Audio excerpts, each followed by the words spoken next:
Hello चवीज़, welcome back in the another episode of I have become a true villainous.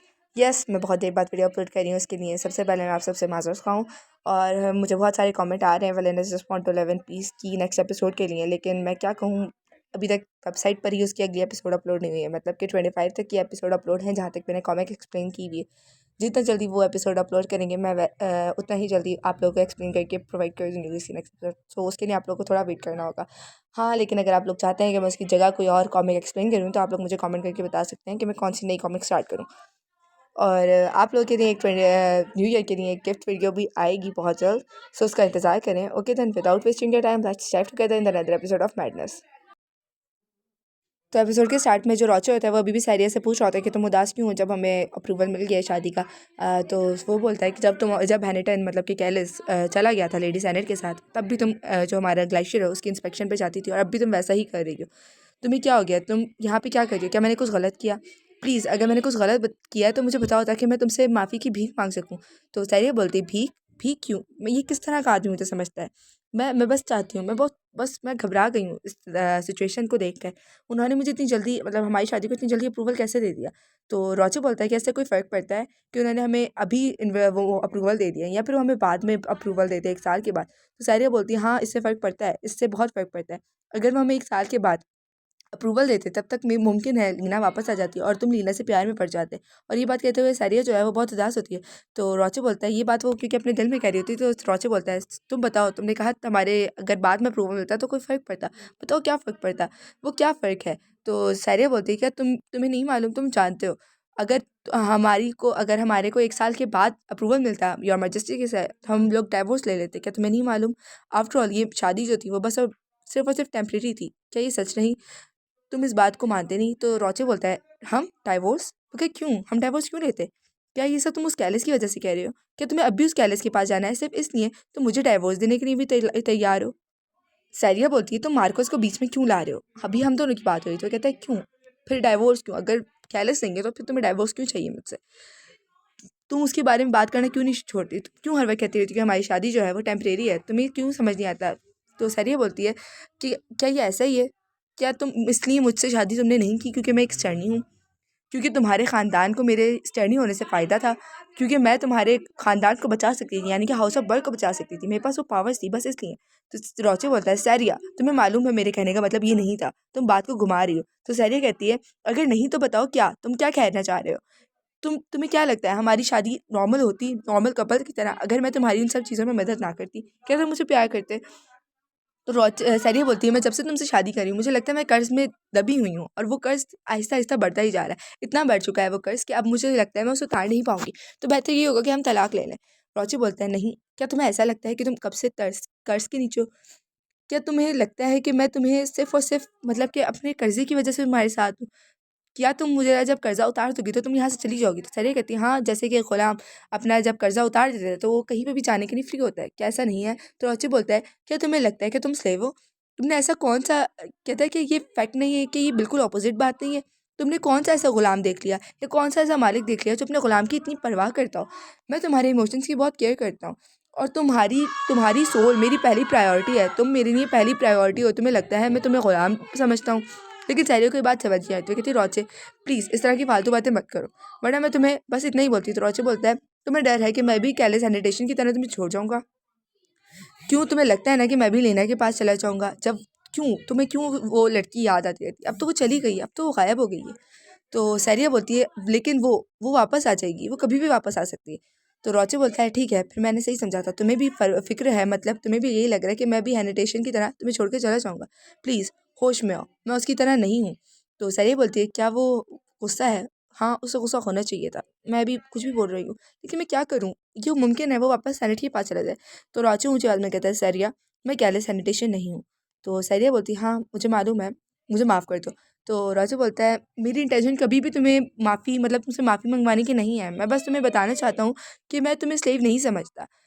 मैं तुम्हें बस और बस, ना मैं तुम्हें स्टडी समझता हूँ, ना कोई स्लेव समझता हूँ, ना अपना मोहताज समझता हूँ, या तुम्हें कोई कर्ज़दार समझता हूँ। मैं तुम्हें बस और बस एक सैरिया समझता हूँ, जिसे मैं बहुत प्यार करता हूँ।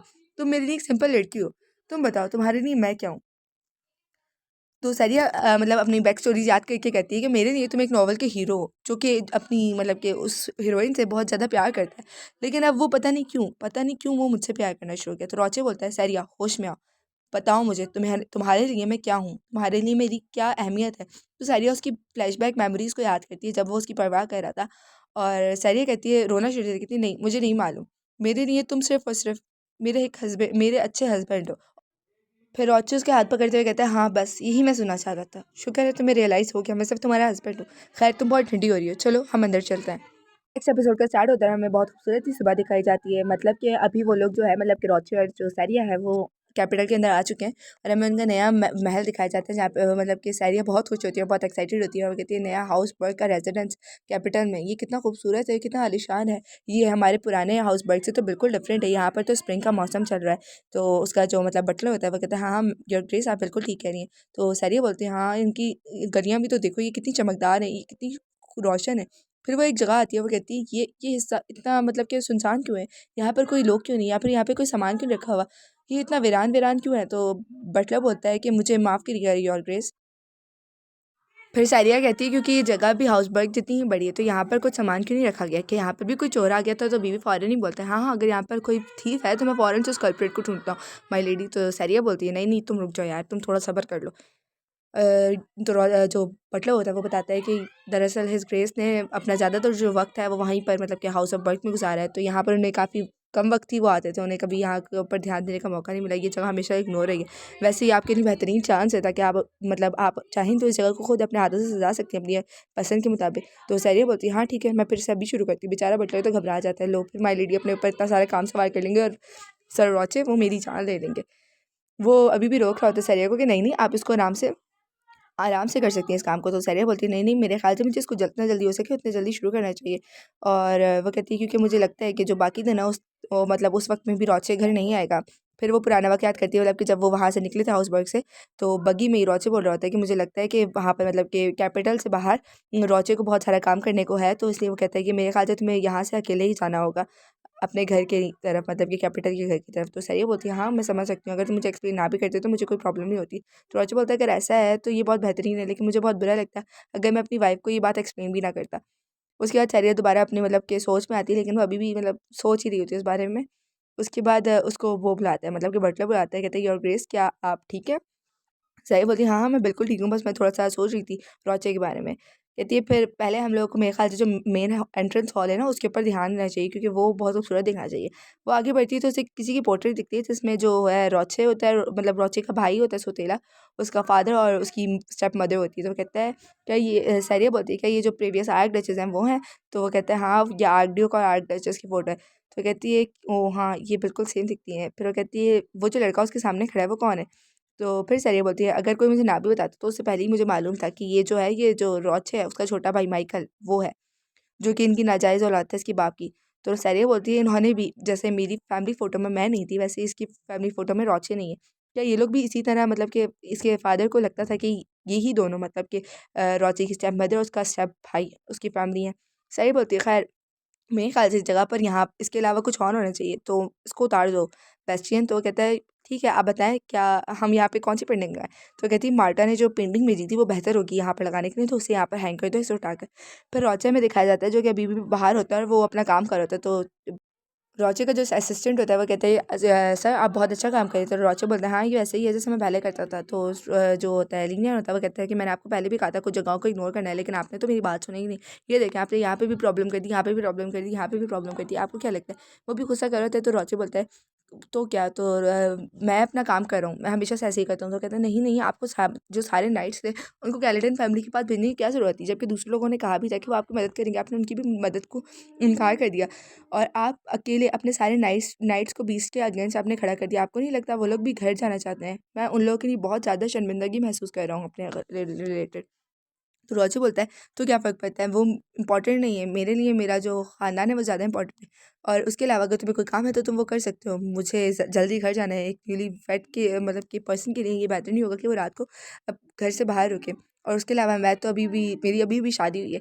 और जो लीनियन होता है वो बेचारा उसको देख रहा होता है कि सर रोची क्या कह रहे हैं, और रोची उसके आगे से चला जाता है। लीनियन बोलते हैं क्या वाकई सर को क्या हो गया, ये पागल हो गए। जैसे ही वो घर से मतलब कि उस गेट से बाहर निकलता है उस रूम से, तो बहुत सारे लोग उसे घेर लेते हैं, कहते हैं हमारी मदद करें, हमें आपकी नाइट्स की ज़रूरत है वगैरह वगैरह, ऐसे बातें कर होते हैं, हम भीख मांग रहे होते हैं लिटरली उसके सामने। तो लीनियन जो होता है वो अपने दिल में कहते हैं क्या इन लोगों को इन पागलों को मालूम नहीं कि जितने नाइट्स है वो तमाम तर ऑलरेडी कैल्डन फैमिली की हेल्प के लिए गए हुए हैं। कहता है हाँ मैं क्या ही कर सकता हूँ लेकिन बेचारों के लिए। इतने में वो निकल रहे होते हैं तो रॉची बोलता है हाँ हाँ मैं आप लोग के बारे में सोच, मतलब उनको बातें करते हुए जा रहा था। इतने में लीनियन रॉची को कहता है कि आप लोगों ने को अप्रूवल मिल गया तो आपने अब तक जो मैरिज रिंग्स हैं उनके बारे में नहीं सोचा। मुझे लगा आप तो अब तक ढूंढ रहे होंगे वेडिंग रिंग्स जो है आपकी। तो रॉची अपने हाथ को देखता है, कहता है वेडिंग रिंग्स हाँ। फिर उसके बाद वो पुरानी बातें याद करता है जब सैरिया उसकी गोद में होती है और वो मरने वाली होती है। वो कह रही होती है कि प्लीज़ रॉची मुझे बचा लो, मैं इस तरह मरने नहीं चाहती, ये बहुत रहम दिल वाली बात है, बेरहमी से मुझे मारा जा रहा है। तो रॉची बोलता है वेल मुझे लगता है ये अब भी बहुत जल्दी है शादी की, मतलब रिंग्स खरीदने के लिए अभी जल्दी है। फिर हमें अगली सुबह का दिन दिखाया, मतलब अगली सुबह का वक्त दिखाया जाता है जहाँ पे सैरिया जो है वो हायर चर्च आई होती है, और उसको जो वहाँ का जो फादर होता है वो एक कोई पकड़ाता है, विल पकड़ाता है जहाँ पर सैरिया की मतलब कि शादी की जो तमाम तरह हालात है, सर्कमस्टेंसेस हैं वो लिखे होते हैं। और सैरिया ने पढ़ी होती है। इतने में उसके पीछे कोई लड़का आता है और वो कहता है मतलब कि ये है, इसका नाम है डाइट्रिक। और ये आता है, वो कहता है हेलो उस लेडी से आपसे मिलके बहुत ज़्यादा खुशी हुई। तो कहती है लो यहाँ पर कौन है। और फिर उससे हमें इंट्रोड्यूस कराया जाता है कि ये ड्यूक डाइट्रिक है जो कि बहुत डिवोटेड मैन है। और उसके अलावा ये जो कैरेक्टर है ना इसको बहुत ज़्यादा मतलब कि ह्यूमिलेट किया गया स्टोरी के अंदर, मतलब कि इसका बहुत जिक्र भी था क्योंकि इसको ना हमेशा लीना मतलब ये लीना की बहुत मदद करता है और उसको as a father figure Leena के लिए दिखाया जाता है। तो वो बोलता है मैं बहुत मतलब कि बहुत ज़्यादा खुशनसीब हूँ कि मैंने आपको यहाँ पे देखा, मैं काफ़ी वक्त से आपसे मिलना चाह रहा था और मैं बहुत शर्मिंदा हूँ कि मैं आपकी शादी में नहीं आ सका। तो सैरिया बोलती है हाँ हाँ ठीक है आप, पर वो दिल में बोल रही थी ये लड़का बस और बस मुझे यहाँ पे रिट्रीट करने आया है। वो कहती है ठीक है वो आप यहाँ पर अपनी प्रे कर सकते हैं। तो वो बोलता है हाँ हाँ मैं भी बहुत खुश, मैं इसीलिए तो आया हूँ कि मैं स्टर्नी के इंसिग्निया में प्रे कर सकूँ। तो इतने में जो फादर उनके बराबर में खड़ा होता है वो कहते हैं हाँ ठीक है मैं यहाँ से जाता हूँ, आप लोग अपनी बात कंटिन्यू करें। और सरिया कहती है ठीक है फिर मैं पहले दुआ मतलब कि प्रे कर लेती हूँ, फिर आप अपनी प्रे कर लीजिएगा। सरिया कहती है इस वक्त मेरे जहन में सिर्फ और सिर्फ यही बहाना आया था। और फिर हमें जो स्टर्नी का इंसिग्निया है वो दिखाया जाता है जो कि बहुत ब्यूटीफुल दिख रहा था। और सरिया बोलती है कि यहाँ पे वाकई वो खुदा है या गॉड है, अगर है तो मैं उससे पूछना चाहूँगी कि मेरे साथ ये क्या हो रहा है, मैं यहाँ पे क्यों फंस गई हूँ और ये सब क्या है। और इतने में उसका जो नेकलेस होता है वो सडनली चमकना शुरू हो जाता है। और सरी बोलती है ये क्या हो रहा है, मुझे इसके बारे में कुछ नहीं मालूम, ये क्या हो रहा है। अचानक से वो जो नेकलेस है वो जो ग्रीन सा पर्दा लगा होता है ना उसके पास खींचा जा रहा होता है और उसे इतनी ज़्यादा मतलब कितनी ज़्यादा ब्राइट लाइट निकलती है कि पीछे जो वो खड़ा होता है डाइट्रिक, वो बेचारा बेहोश हो जाता है। और सैरिया बोल रही थी क्या ये डिवाइन पावर थी। इवन सैरिया भी बहुत शौक थी, वो देखती है तो पीछे जो ड्यूक डाइट्रिक होता है वो बेहोश होता है, वो जाती है कहती है my Lord please my Lord होश में आया। और उसके जो ड्यूक डाइट्रिक है उसके इर्द गिर्द से पता नहीं कौन सी वैसी जैसे लीना के इर्द गिर्द से निकल रही थी वैसे ही कोई ब्लैक पावर निकल रही थी। अगले एपिसोड के स्टार्ट में हमें हाई चर्च बाहर से दिखाया जाता है और सब बोल रहे होते हैं कि हमने सुना है कि जो ड्यूक टाइट्रिक थे वो सडनली बेहोश हो गए। और सारिया बोल रही थी कि क्या ये सब लोग किसके बारे में बात कर रहे हैं, मैंने तो कुछ नहीं किया, मैंने जो बस किया वो था कि वो जो नेकलेस था उसको पकड़ा हुआ था। तो लीनिंग बोलता है मतलब कि लीनिंग हमें दिखाया जाता है जो कह रहा होता है कि माय लेडी अगर मुझे पता होता ऐसा कुछ होने वाला है तो मैं आपके साथ चलता। और हमें बताया जाता है कि कब से ये बाहर ही खड़ा हुआ था। तो सारिया बोलती है ये क्या अजीब सी चीज़ हो गई है, मैंने कुछ नहीं किया, लोगों को लग रहा होगा कि मैंने ये किया है। ऑफ कोर्स उन्हें यही लगेगा, मैंने तो बस वहाँ पर उस नेकलेस को पकड़ा हुआ था। क्या ये इसलिए क्योंकि मेरी तकदीर मतलब कि राइटर ने जो लिखा है वो ऐसा ही लिखा गया, क्या ये इसलिए कि मुझे बुरा कैरेक्टर बताया गया, क्यों मुझे सैरिया मतलब कि पुरानी सैरिया के किए हुए कामों की सज़ा क्यों मिल रही है, मैं बुरी नहीं हूँ। कहती है अगर अच्छा ऐसा ही अगर राइटर ने यही लिखा है कि जो लीना है उसे वो नेकलेस मिले तो मैं यही करूँगी, मैं ऐसा ही सेम नकली नेकलेस बनाऊंगी और उससे लीना को दे दूँगी। फिर वो लीना को बताती लीना क्या तुम मेरे लिए एक ऐसा ही सर्कलेट ला सकते हो। तो वो कहता है एक हॉली रैलिक सर्कलेट, मगर क्यों लेडी। तो कहती है हाँ हाँ मुझे पता है तुम ये कर लोगे, मुझे इसकी ज़रूरत है तो प्लीज़ मुझे ला दो। तो कहते हैं हाँ मुझे लगता है मैं ये कर पाऊँगा, यहाँ पर एक जगह है मतलब कि जो इलीगल मार्केट होती है वहाँ पर वो लोग ऐसी चीज़ों के ऑक्शन करते हैं और वहाँ पर मुझे यकीन है आपको ये मिल जाएगा। तो सही बोलते हैं एक इलीगल ऑक्शन, ये तो बेस्ट वे होगा। और तुम मुझे मना क्यों कर रहे हो, क्या तुम्हें लगता है कि मैं कुछ गलत चीज़ ले लूँगी, तुम्हें मालूम होना चाहिए कि मैं एक स्टर्नी हूँ जो कि बहुत कमाल की है, तो मैं कुछ गलत गड़बड़ नहीं करूँगी, तुम फिक्र मत करो। तो लीनियन बोल रहा होता है कि नहीं नहीं मैं रेडी, मुझे ऐसा बिल्कुल नहीं लगता, मैं तो बस मुझे इस बात की प्रॉब्लम है कि वहाँ पर बहुत ज़्यादा मतलब कि वहाँ पर स्लेव्स भी भेजे जाते हैं मतलब कि लड़कों को, और वहाँ पर बहुत अजीब सा माहौल होता है। और फिर हमें कुछ लड़कियाँ दिखाई जा रही होती हैं, वो बोलती है कितना अजीब माहौल है यहाँ पर, कोई चीज़ काम की नहीं, हमने आकर अपना वक्त ज़ाया किया यहाँ पर। अगले ही पल हमें मतलब वो जो मार्केट थी वो दिखाई जाती है और साहिर बोलती है मुझे लग रहा था कि यहाँ पर मतलब कि कोई भी हॉली रैला ख़रीदना या बेचना सही होगा, लेकिन ये तो कुछ ज़्यादा नहीं हो गया। मुझे लग रहा है मैं मतलब कि एक ऑक्शन में नहीं आई हूँ, बल्कि मैं किसी स्लेव मार्केट में आ गई हूँ। और मेरे ख़्याल से लोग मुझे पहचान जाएंगे तो कितना अजीब होगा। अगर लोगों ने जान लिया कि मैं एक स्टर्नी हूँ तो लोग कितनी बुरी बुरी बातें करेंगे मेरे बारे में। इतने में पीछे जो लीनियन बैठा हुआ था वो कहता है नहीं, आपको कोई नहीं पहचानेगा लेडी स्टर्नी। आफ्टर ऑल आपने तो अपने बालों का रंग भी बदल लिया, आपको कोई कैसे ही पहचान सकता है। और वो कहता है सैरी बोलती है तो फिर कब से मुझे जो लग रहा है कि लोग मुझे घूर रहे हैं, वो मुझे क्यों घूर रहे हैं, क्या ये मेरी इमेजिनेशन है? तो जो बीबी होता है वो कहता है नहीं नहीं, ये उसकी आपके साथी की वजह से होगा। और हमें दिखाया जाता है कि रोची भी उसके साथ आया हुआ है और वो उसके साथ एलियट भी है, मतलब सब आए हैं उसके साथ। तो रोची कहता है क्या तुम ये कह रहे हो कि ये सब मेरी अटेंडेंट्स की वजह से, तो क्या ये सब मेरी गलती है? सरिया बोलती है उफ हाँ, मुझे भी यही लग रहा है कि इसकी वजह से हो रही है, मैं इसीलिए कह रही थी कि मुझे अकेले आने दो, लेकिन तुम तो सब आ गए हो। तो कहता है मैं कैसे अपनी बीवी को अकेले यहाँ पर आने देते, कि मार्केट कितनी अजीब है। और वैसे भी ये बेहतर ठीक है मैं तुम्हारे साथ आ गया, और मुझे तुम वैसे इतनी मेहनत करनी पड़ी तुम यहाँ पर अपने मैं तुम्हारे साथ आ सकूँ इसको मेरे मनाने के लिए। तो सैरी कहती है हाँ मैं भी ग्रेटफुल हूँ कि तुम मेरे साथ आए हो, लेकिन लोगों को लग रहा है कि तुम यहाँ पर स्लेव हो। फिर वो उसका हाथ पकड़ती है, उसको खींच के कहती है डार्लिंग, उससे वो ये इसलिए नहीं करती, मतलब कि कोई बुरे इंटेंशन नहीं करती, वो ये इसलिए कह रही होती है कि लोगों को पता चल जाए कि ये मेरा हस्बैंड है और लोग इसको स्लेव ना समझे, क्योंकि स्लेव मार्केट है तो सबको लग रहा है कि यहाँ पे सब स्लेव्स हैं और वो खरीदने की नज़रों से इन्हें देख रहे हैं। तो इसलिए सैरिया ने ये किया। फिर उसके बाद हमें दिखाया जाता है कि सरिया की जो ट्रिक थी काम कर गई और अब सब जो है वो एलियट को देख रहे हैं। तो सरिया बोलती है उफ, तो रोचे बोलता है देखो तुमने ठीक किया, अब देखो हम लोग बच गए, अब सब लोग जो हैं वो एलियट को देख रहे हैं। और वाकई सब बहुत अजीब तरीके से एलियट को घूर रहे होते हैं। तो जो होती है बीवी होती है वो कहती है लेडी मैं आपका जो प्लान है उसे ख़राब नहीं करने दूंगा, ये बीवी है। तो बीवी कहती है मैं बचा लूँगी, मैं जाके सबको बोल देती हूँ, मैं मतलब एलियट से आके बात करती हूँ। तो कहती है सर आप मतलब कि आपकी आजकल तबीयत कैसी है? तो एलियट बोलता है क्या तुम्हारे कहने का क्या मतलब है? तो कहती है मैं तो बस अपनी जो लेडी है उनका प्लान को सक्सेसफुल कराई है। और वो बीच में आके ऊंचे आवाज़ में कह देती है कि आप ये है ना, मुझे पता है आप ये है, आप यहाँ पर अपनी मतलब कि अपना इलाज देखने ढूंढने के लिए तो आए हैं। तो जितने भी लोग इसको खरीदने के लिए एलेट को खरीदने के लिए घूम रहे थे ना, एक तरह से देख रहे थे, वो सब हैरान हो जाते कि ये वाकई ये है। तो सब कहती है हाँ हाँ, आप इसलिए तो यहाँ पर आए कि आप अपने लिए एक वो है वो जो नेकलेस है उसे ख़रीद लें और उससे अपनी पावर्स को प्योर कर लें और आप ठीक हो जाए, आप फिक्र मत करें, ये ठीक हो जाएगा। तो रोचे उसकी तरफ देखते हुए बोलते हैं कि वाह बीबी ने क्या तरीका निकाला है, देखो सब उससे दूर हो गए। तो सरिया बोलती है नहीं नहीं, ये कितना हार्श था, कितना बुरा लगा होगा उसको, मतलब एलियट को। इतने में हमें दूर से मतलब किसी के हाथ में वाइन ग्लास दिखाई जाता है और दूर से वो दिखाया जाता है कि उन चारों को देख रहे हैं। तो जो बेचारा एलियट होता है वो रो रहा होता है और बीबी बोल रही थी तुम्हें मेरा शुक्रगुजार होना चाहिए, मैंने तुम्हें बचा लिया, तो मेरा शुक्रिया अदा करो। इतने में हमें दिखाया जाता है कि जिसके हाथ में वाइन ग्लास था वो और कोई नहीं, वो माइकल था, वो मतलब कि जो R2 का सौतेला भाई है ना, नाजायज़ औलाद उसके बाप की, वो है। वो कहता है लो मुझे यकीन नहीं आता मेरा भाई खुद मेरी कार में आ गया है, सिर्फ और सिर्फ अपनी बीवी के लिए, अपनी बीवी की इज्जत बचाने के लिए, और वो अपने साथ अपनी बीवी को भी लाए, कितना बेहतर है। अगर मेरे पास ये मेरा घर होता हाउस पर तो हालात बिल्कुल भी ऐसे नहीं होते, वो दोनों कभी एक साथ नहीं होते। बस बस मेरे इशारे की देर है। तो वो कहता है हाँ हाँ हम आपके इशारे का मुंतज़िर है। तो कहता है ठीक है, जब मैं सिग्नल दूँ तब सबको मार दो सिवाय उसकी बीवी के। तो अगले एपिसोड का स्टार्ट होता है, हमें दिखाया जाता है कि ऑक्शन जो है वो स्टार्ट हो जाती है और सारे लोग हैं वो देख रहे होते हैं। तो सरिया बोलती है यहाँ पर मतलब कि सेल्स मतलब कि जो स्लेव्स बेच रहे थे उनके अलावा इनके पास बहुत बेहतरीन नेकलेस हैं बेचने के लिए और मुझे इनमें से डिवाइन पावर्स भी फील हो रही है। तो रोचे बोलता है तो क्या तुम इसे ख़रीदना चाहोगी? वो कहती है हाँ इसमें डिवाइन पावर है मगर उतनी नहीं जितनी मुझे चाहिए। अगर मुझे लीना को बेवकूफ़ बनाना है तो उस मतलब कि जो उनके उसको मिली थी होली रेलिक उसके मुताबिक अगर जो जो जो चीज़ उससे बिलोंग करती है वो उसको मिल जाएगी तो जितना भी ईवल है वो ख़त्म हो जाएगा। और मुझे उसे देने के लिए जो पावर चाहिए वो मेरा नहीं ख्याल इस नेकलेस में होगी। जहाँ तक मुझे याद है वो इतनी बुरी भी नहीं थी, लेकिन अब मैं क्या कर सकती हूँ, उसकी जो अभी हालत दिखाई गई है उसके अकॉर्डिंग मुझे उसको कोई बेहतरीन चीज़ देनी होगी। और इसको ख़रीदने के बाद मतलब उस बेहतरीन नेकलेस को ख़रीदने के बाद मैं उसको दोबारा ऑक्शन में सेल करवा दूँगी और इसका ध्यान रखूँगी कि वो वापस लीना तक पहुँच जाए। और फिर वो जो चीज़ें ऑक्शन में दिखा रहा होता है वो बोलता है हाँ अब आप लोगों को जिस चीज़ का इंतज़ार था मैं वो दिखाने वाला हूँ, और वो है उसके बाद वो उसको खोलता है और वो बहुत खूबसूरत सा मतलब कि एक क्राउन होता है और वो कहता है ये टियारा प्रिंसेस का क्या फैमिली से बिलोंग करता है और ये उन्हीं के पैलेस में मिला था। तो सारिया फ़ौरन उठ जाती है और कहती है हाँ ये वही है, और वो फ़ौरन कहती है मतलब कि बोली लगा देती है। उसके बाद हमें बेबी दिखाया जाता है जो कह रहा था कि आपने तो कहा था कि आपने बस एक ही रेलिक लेना है, क्या ये बहुत ज़्यादा नहीं हो गया लेडी सरिया?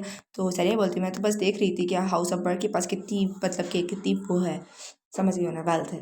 तो बस मैं उसे आजमा रही थी और मेरे ख्याल से ये काफ़ी है। इसके बाद उसको मतलब उसे सोच में दिखाया जाता है जो बहुत खुश होती है और कहती है हाँ मुझे वो मिल ही गया। फिर वो कहती है कि कहते हैं ये काफ़ी होगा लीना को उल्लू बनाने के लिए, मतलब कि उसको फुलिश के बनाने के लिए। तो वो कहती है लेकिन रोचे वो कहाँ चला गया, वो कितना दूर चला गया, और वो उसको ढूंढ रही होती है, इतने में उसको सामने को दिखता है। वो कहती है रोचे तुम यहाँ पर हो। वो उसके बाद उसको गले लगाती है, तो रोचे भी बोलते हैं हाँ तुम मेरे पास बहुत जल्दी आ गई हो। और उसके बाद वो उसके करीब जा रहा होता है, तो सरिया बोलती है नहीं ये तुम नहीं हो, ये तुम नहीं हो सकती, ये क्या है। उसके बाद कहती है मुझे ये मत कहना कि तुम माइकल हो। और वो कहता है हाँ माइकल, तो मेरे बड़े भाई ने तुम्हें मेरे बारे में बताया था, मुझे यकीन नहीं आता तुम बिल्कुल वैसी हो जैसा लोगों ने तुम्हारे बारे में कहा था। उसके बाद उसका मुंह को बहुत ज़ोर से पकड़ रहा होता है, और वो कहती है मैं तुम्हें चुरा लूँगा। तो सरिया बोलती है मुझे चुरा लोगे, क्या मतलब तुम्हारा। और उसके बाद वो उसके करीब जा रहा होता है, इतने में ही सरिया उसको बहुत ज़ोर से धक्का देती है और उसके कान पे मतलब कि बाइट कर लेती है, और उसको पूरा मतलब कि कान जो है वो काट देती है। तो जो रोचे का भाई होता है यानी कि माइकल, वो उसको धक्का देता है और कहता है तुम बेवकूफ़ लड़की, लोगों ने सही कहा था तुम्हारे बारे में कि तुम पागल हो। तो वो कहते हैं हाँ कि तुम तो बहुत ही बदतमीज़ हो, तुम्हारे को कोई तमीज़ नहीं। वो गुस्से में आगे बढ़ रहा होता है सरिया को मारने के लिए कि इतने में ही पीछे से बीवी आ जाता है, और वो जोर से अपनी तलवार को उठाकर उसकी कमर में मारता है। उसके बाद उसको गिराने के बाद उसके मुंह के ऊपर अपना पाँव रख देता है और कहता है तुम बदतमीज़, तुम्हारी हिम्मत कैसे हुई मेरी लेडी के ऊपर हमला करने की। इतने में पीछे से हमें लीनियन दिखाया जाता है, जो बेचारा बहुत घबरा जाता है और वो कहता है मैं लेडी आपको क्या हो गया, क्या आपको चोट लग गई क्या, ओह योर ग्रेस तो मुझे मार ही देंगे। इतने में जो बीबी लीनियन होता है उसकी फिट जो होती है वो उतर जाती है, और सही बोलते हैं नहीं तुम नहीं मरोगे, मुझे कुछ नहीं हुआ। लेकिन ये बदतमीज़ ये तब से वहाँ था जब से हम ऑक्शन में आए थे, और तुम्हें मालूम नहीं शायद कि तुम जो हो हमारे ट्रैप में फंस चुके हो Michael. So yes guys that's enough for today. मुझे मालूम है कि वीडियोस बहुत कम अपलोड हो रही हैं, लेकिन मैं कल से कोशिश करूँगी जितनी जल्दी हो सके उतनी जल्दी वीडियो अपलोड करूँ। और अभी मैं क्योंकि आप लोग की न्यू ईयर वीडियो पे भी काम कर रही हूँ, तो मुझे थोड़ा टाइम चाहिए होगा। ओके सो वेट करो नेक्स्ट एपिसोड का। Till then take care, bye bye, अल्लाह हाफ़िज़।